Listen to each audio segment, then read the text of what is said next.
ஸ்ரீமதே ராமானுஜாய நமக. கலியுகத்தில் நமக்கு அனுகிரகம் செய்யறதுக்காகவே அவதரித்தவர் ஸ்ரீ ராமானுஜர். அவரை ஸ்மரணம் பண்ணிகிட்டே இருக்கணும். அதுதான் நம்மளை வாழ்க்கையில் நல்ல முன்னேற்றத்தை கொடுக்கும். அந்த ராமானுஜத்தில் இந்த திருக்கோளூர் பெண் பிள்ளை நமஸ்காரம் பண்ணிட்டு ஆசீர்வாதம் வாங்கிட்டு மடன்னு 81 வார்த்தைகளை சொல்கிறா. அதில் இன்றைக்கி 26வது வாக்கியம், அவள் பொறியை ஈந்தேனோ குச்சேலரை போலே. ஈந்ததுன்னா கொடுக்கறது. அவள் பொறியை கொடுத்தேனோன்னு அர்த்தம். அவள் பொறியை ஈந்தேனோ குச்சேலரை போலே. இப்போ அவள் கிருஷ்ண விஷயத்தை பற்றி சொல்கிறா. குச்சேலர் அவருடைய இயற்பெயர் சுதாமா. அவருக்கு ஏன் குச்சேலர் பேர் வந்ததுன்னா, அவர் எப்பவும் கந்தல் ஆடையை ஒட்டு போட்டு தான் உடுத்திப்பார். அதில் இனிமேல் ஓட்ட வரத்துக்கு இடமே இல்லை. அந்த அளவுக்கு அதை ஒட்டு போட்டு தைச்சி வச்சுருப்பார். ரொம்ப ஒல்லியாக இருப்பார். ஏன்னா ஏழ்மை, 4 வயது தான் சாப்பிடுவார். அதுவும் உஞ்சி விருத்தி எடுத்து தான் சாப்பிடுவார். அவரோட மனைவி சுசீலா, அவருக்கு 27 குழந்தைகள்னு சொல்கிறா. அவளும் ஒரு பாவம், ரொம்ப ஏழ்மையாக தான் வாழ்ந்தா. ஆனாலும் அவள் புலம்பவே மாட்டா. இப்படி மனசு இப்படி இருக்கே, கஷ்டப்படுறோமேன்னு புலம்பினதே, குறைப்பட்டுன்றதே கிடையாது. எப்பவும் கிருஷ்ணநாமத்தையே ஜெபிச்சுட்டே இருப்பாள். அதில் தான் அவருக்கு சந்தோஷம். ஸோ நம்மளும் என்ன பண்ணணும், இன்பமோ துன்பமோ எது வந்தால் என்ன, கஷ்டம் வந்தால் என்ன, எல்லாமே மனசு சம்மந்தப்பட்ட விஷயந்தான். நம்ம அந்த பக்தியிலே இருந்தோமானா இந்த இன்ப துன்பமெல்லாம் இந்த உலக வாழ்க்கையில் ஒன்றுமே இல்லாமல் ஒரு பொருட்டாகவே இருக்காது. இவர் வாழ்ந்தது சுதாமாபுரி, அது குஜராத்தில் இருக்குது. அங்கே வாழ்ந்து வந்தார். எப்போவும் உஞ்சி விருத்தி செஞ்சு தான் வாழ்க்கை நடத்தி வந்தார். சில நாட்கள் ஒன்றுமே கிடைக்காது. அப்போ கூட அன்றைக்கி ஏகாதசி தான் சொல்லிவிடுவார் அவரை. இன்றைக்கி ஏகாதசி தான், இன்றைக்கி எதுவுமே கிடைக்கல அப்படிம்பார். அப்படி இருந்தால் கூட புலம்பவே மாட்டாள். ஆனாலும் குழந்தைகள் பாவம் எவ்வளோ நாள் தான் பட்டினி இருக்கும். ஒரு நாள் அவளுக்கே ரொம்ப கஷ்டமாகப்படுது. குழந்தைகள் சாப்பிட்லன்னா இவ்வளோ தனக்கு பற்றி ஒன்றுமே இல்லை. நீங்கள் தான் கிருஷ்ணர் எப்போவுமே என்ன பண்ணுவாள், குழந்தைகள் பசி வந்ததுன்னா குச்சேலர் என்ன பண்ணுவார், கிருஷ்ணர் கதையை சொல்லி அந்த குழந்தைகள் கதையை கேட்டுட்டே தூங்கி போயிடும். ஆனாலும் ஒரு அம்மாவுக்கு எவ்வளோ வருத்தமாக இருக்கும், குழந்தை சாப்பிடலையே, பட்னியாக தூங்குறதேன்னு. இப்படியே வாழ்க்கை ஓடின்னு இருந்தது. ஒரு நாள் யோசிச்சுட்டே இருந்தா. சொல்லிட்டா சுதாமாட்ட, உங்கள் பாலிய நண்பர் தான் கண்ணன் இருக்காரே, அவர் இன்றைக்கி துவாரகாதீசனாக இருக்கார், அவரை போய் தான் பார்த்துட்டு வாங்கோளேன் அப்படிங்கிறா. குச்சேலர் எதுக்கு போய் பார்க்கணும், அவர் கண்ணன் ஜபம் நான் பண்ணிகிட்டே இருக்கேன், அது போருமே அப்படிங்கிறா. இல்லை கண்ணனோட பார்வை கடாட்சம் படணும், வேறு ஒன்றும் வேண்டாம், அவர் துவாரகாதீசனாக இருக்கார், நீங்கள் போயிட்டு வாங்கோ அப்படிங்கிறார். சரி, வேறு வழி இல்லாமல் நான் பணத்தாசையினால் சொல்லலை, அவர் கடாட்சம் படணுங்கிறதுக்காக நான் சொல்கிறேன் அப்படிங்கிறா. சரி, வேறு வழி இல்லாமல் ஒரு நாள் குச்சேலர் டிசைட் பண்ணிடுறார். சரி கிளம்புவோம் இன்றைக்கி அப்படின்னு பிளான் பண்ணுறார். ஆனால் ஒருத்தரை பார்க்க போகிறச்சே வெறுண்டை பார்க்க போகலாமா? ஸோ அவர் சொல்கிற, என்ன கொண்டு போகிறது, எதாவது கொண்டு போகணுமே அவருக்கு அப்படிங்கிறா. உடனே சுசிலா என்ன பண்ணுறா, அக்கம் பக்கம் ஒரு 3-4 பேர்கிட்ட போய் கேட்டு எல்லோரும் அவள் கொஞ்சம் இருக்கிறத கொடுக்குறா. அதை எடுத்துன்னு வந்து இவருடைய ஆடை தான் கிழிஞ்சிருக்கே, அதில் போட்டு ஒரு முடிச்சு போட்டு கொடுத்துட்றா. இப்படி ஒரு 4 இப்படி அவள் கிடச்சிருத்து அவருக்கு. அதை எடுத்துன்னு அவர் கிளம்பிட்டார்.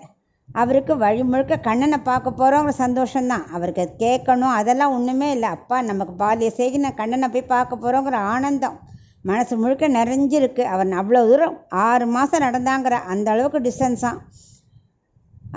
எதுவும் கேட்கக்கூடாது, நம்ம நண்பனை பார்க்கணும், சந்தோஷப்படணும், வந்துடணும் அப்படின்னு நினச்சிட்டே போகிறார். இப்படி போனோடனே அப்படியே ஆனால் போகிறச்சே என்ன பண்ணுறார், சாந்தீபினி ஆசிரமத்தில் தம்ம ஒன்றா படித்த நாட்கள்லாம் அப்படியே அசை போட்டுட்டே போகிறார். 64 நாட்கள் 64 கலைகளையும் கண்ணன் கற்றுன்ட்டாரே. அவருக்கு பகவான் கற்றுக்கணும்னு அவசியம் இல்லை. ஆனால் மனுஷனை அவதரிச்சதுனால மனுஷர்களில் ஒரு குருகுலம் வேணும், அந்த முக்கிய ஆச்சாரியரோட இது வேணுங்கிறத காமிக்கணுங்கிறதுக்காக தான் அவர் குருகுல வாசம் பண்ணினார். அவர் அது மாதிரி ராமர் பண்ணார் இல்லையா, வசிஷ்டரோட இதில். அது மாதிரி குருகுலங்கிறது முக்கியங்கிறத காமிக்கிறதுக்காக தான் அவளும் அது மாதிரிலாம் பண்ணினான். அப்படி இருக்கும்போது அதெல்லாம் அவர் நினச்சிட்டே போவர். அப்போ ஸ்ரீயப்பதியான அவருக்கு இந்த பூமியில் மனுஷனாக அவதரித்து இதெல்லாம் பண்ணணும் அவருக்கு ஒரு ஆசை. அவர் நினச்சிட்டு போகிறச்சே இப்படியே பண்ணார்னா இது வந்துடுத்து, துவாரக்கே வந்துடுத்து. அவர் எப்போவும் சொல்லுவார், அனன்யா சிந்தையன் தோமாம் சொல்லியிருக்காரு இதில். அது எப்போவுமே நினச்சிட்டே இருந்தாக்க நான் ஒன்றை யோகமும் க்ஷேமமும் கொடுக்குறேன், நான் ஒன்றை பார்த்துக்கிறேன்னு சொல்லியிருக்கார் இல்லையா. அது மாதிரி எப்போவுமே கண்ணனோட ஸ்மரணம் தான் இவருக்கு, வேறு சிந்தனையே இவருக்கு கிடையாது.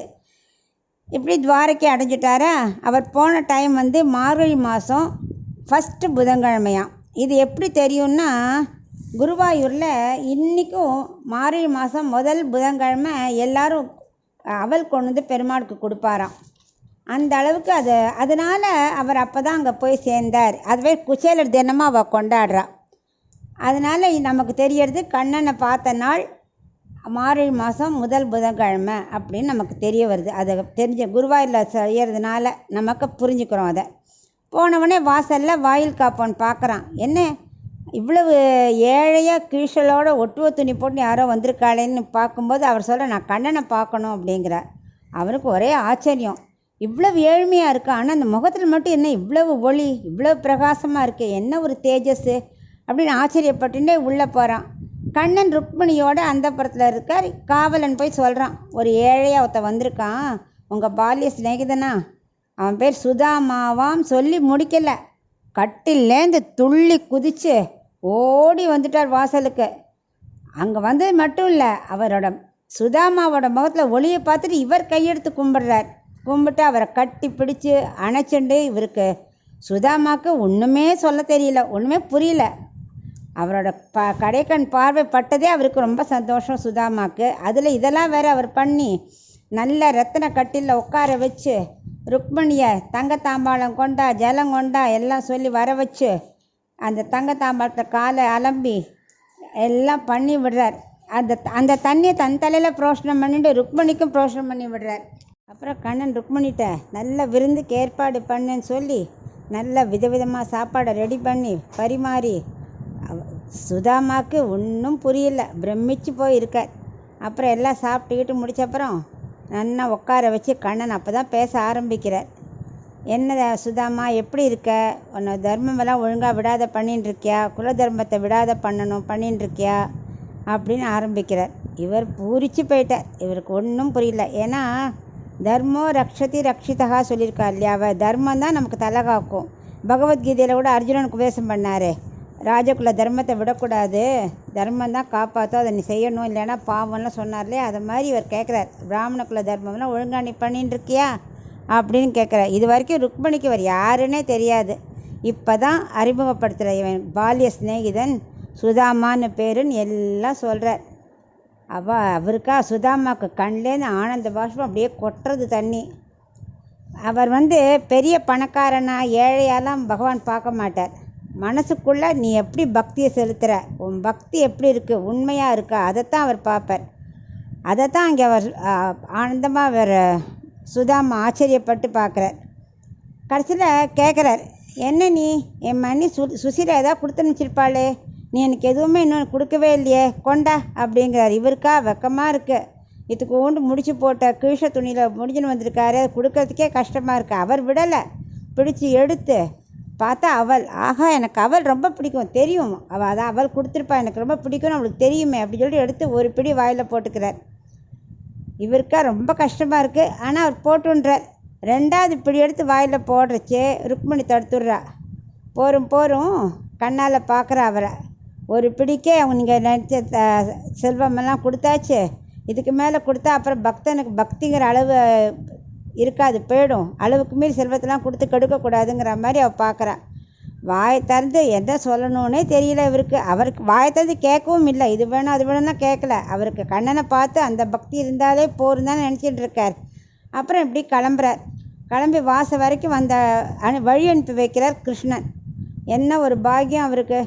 அப்புறம் கொஞ்சம் தூரம் போனப்புறம் சுதாமா அப்படின்னு கூப்பிட்றார். இது வரைக்கும் எல்லோரும் குச்சேலா தான் அவர் கூப்பிடுவா.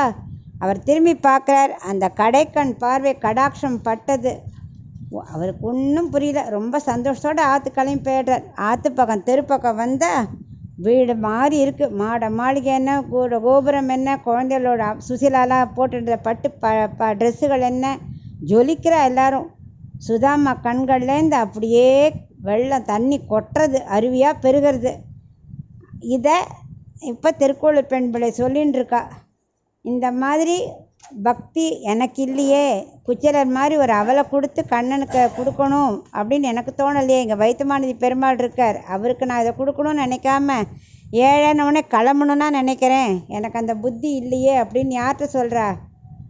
பலராமனாக இருந்த அந்த கண்ணனோட இருந்த சாந்திபுனி ஆசிரமத்தை கூடவே இருந்தவர்கிட்ட இப்போ இந்த பெண்படை ராமானுஜரை சொல்லின்னு இருக்கா. அவர் அத்தனையும் மனசில் இத்தனை வரைக்கும் நடந்ததெல்லாம் அன்றைக்கி நடந்ததெல்லாம் இப்போ அவர் நினச்சி பார்த்துக்கிறார். அப்படியே மனசில் ஒரே சந்தோஷம் ராமானுஜருக்கே. அதனால் பகவான் இதில் என்ன தெரிஞ்சுக்கணும், பகவான் நம்ம என்ன கொடுக்குறோன்னு பார்க்குறதில்ல, எப்படி கொடுக்குறோன்னு தான் பார்க்குறார். உங்கள்கிட்ட பெரிய பணம் இருக்குது, அது இருக்குது, நீ அப்படியே எல்லாம் கொடுக்கணுன்னா அவர் எதிர்பார்க்குறதே கிடையாது. பக்தியாக, ஆசையாக, ஸ்ரத்தையாக, இது பகவானுக்காக நான் கொடுக்குறேன் அப்படின்னு நினச்சின்னு கொடுக்கணும்.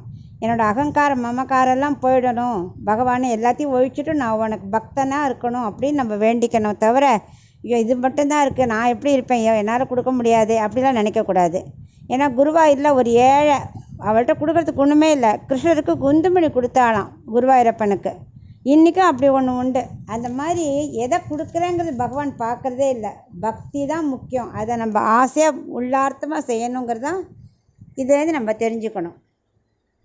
இதைத்தான் இந்த பெண் பிள்ளை சொல்கிறா, அவள் பொரிய ஈந்தேனோ குச்சேலரை போலே. ஒரு அவள் பொரியான்னு கொடுக்கணும், இந்த வைத்தமாதி பெருமாள் கொடுக்கணும்னு எனக்கு தோணலையேன்னு அவள் புலம்புறா. இதை நம்ம நல்லா புரிஞ்சுட்டு பகவானுக்கு எதுவுமே நைவேத்தியம் பண்ணாமல் எதுவுமே நம்ம பண்ணக்கூடாதுன்னு புரிஞ்சுக்கணும்.